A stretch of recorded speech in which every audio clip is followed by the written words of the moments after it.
Les enfants font précocement des apprentissages par le jeu pour leurs habiletés constructives.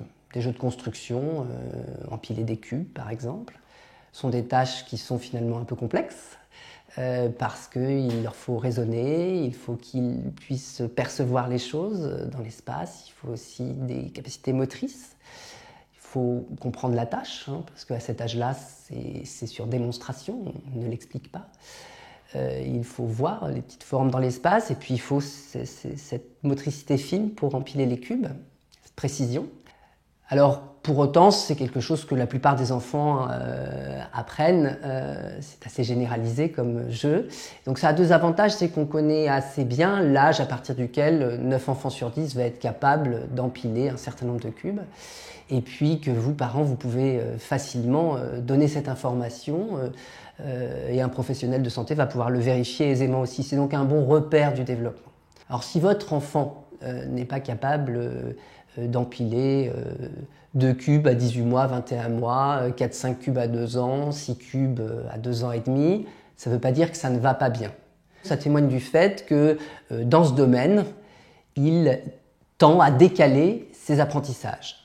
Et ça justifie que vous vous posiez des questions et que vous les posiez à votre médecin traitant, à la puéricultrice de la PMI, à un professionnel de santé.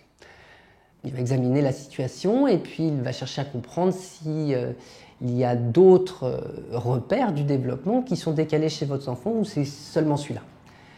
Et puis il va aussi examiner s'il peut voir ce qui gêne votre enfant dans cette tâche. C'est le premier temps pour essayer de comprendre ce qui se passe.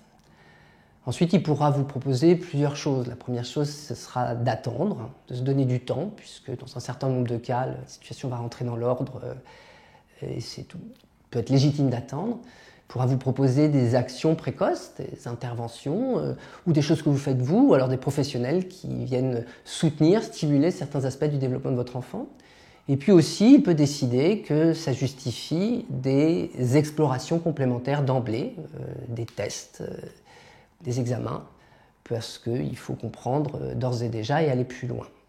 Il y aurait une situation plus rare, mais qui pourrait justifier une conduite différente de la part du médecin, c'est si votre enfant avait appris à empiler 5 cubes par exemple dans les temps, et puis que c'est une habileté qu'il perd progressivement et durablement.